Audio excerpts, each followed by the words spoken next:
नमस्कार. महाराष्ट्रातील विविध क्षेत्रातील बातम्या झटपट आपल्या मोबाईलवर पाहण्यासाठी लगेचच सबस्क्राईब करा राष्ट्रशक्ती लाईव्ह न्यूज आणि सोबत बेल आयकॉन प्रेस करायला विसरू नका. नमस्कार, मी राधिका जाधव आणि तुम्ही पाहत आहात राष्ट्रशक्ती लाईव्ह न्यूज. आवाज तुमच्या हक्काचा. सह्याद्री घाटमाथ्यावर आणि भीमा खोऱ्यात कोसळणाऱ्या मुसळधार पावसामुळे आता सोलापूर जिल्ह्यातील परिस्थिती गंभीर वळणावर पोहोचली आहे. उजनी धरणात पाण्याचा जोरदार विसर्ग सुरू झालाय आणि या पाण्याचा थेट परिणाम होणार आहे भीमा नदी काठच्या गावांवर. सध्याची स्थिती काय आहे जाणून घेऊया.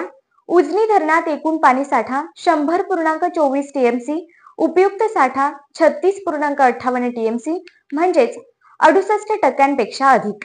गेल्या अवघ्या 12 तासांमध्ये 3 टीएमसी पाणी साठ्यात वाढ झाली आहे आणि याच दरम्यान धरणातून भीमा नदीत 11,600 क्युसेकने विसर्ग सुरू करण्यात आलेला आहे.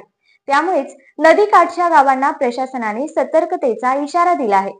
पुणे जिल्ह्यातील खडकवासला, बंड गार्डन सारख्या ठिकाणांवरून सोडलेले प्रचंड प्रमाणात पाणी दौंड मार्गे उजनीत येऊन मिळते आणि या पाण्याची आवक सायंकाळी 6 वाजेपर्यंत 58,585 क्युसेक पर्यंत पोहोचली होती. पाऊस सुरूच आहे आणि जलसंपदा विभागानं स्पष्ट सांगितले की रात्रीपर्यंत विसर्गात आणखी वाढ होऊ शकते. विशेषतः पंढरपूरमध्ये आषाढी यात्रेची तयारी सुरू आहे आणि त्याचवेळी नदीचा प्रवाह वाढतोय. ही डबल धोक्याची घंटा आहे. भीमा नदीच्या काठावर राहणारे नागरिक नदीच्या काठावर जाणं टाळा. प्रशासनाच्या सूचना काळजीपूर्वक पाळा आणि घरात वृद्ध, लहान मुले असतील तर अधिक सुरक्षिततेची व्यवस्था करा. आम्ही राष्ट्रशक्ती लाईव्ह न्यूज वरून या धरण आणि पूरस्थितीवर सतत लक्ष ठेवून आहोत. पण प्रशासन, जलसंपदा विभाग आणि नागरिक यांचं एकत्रित प्रयत्नच या संकटातून आपल्याला बाहेर काढू शकतात.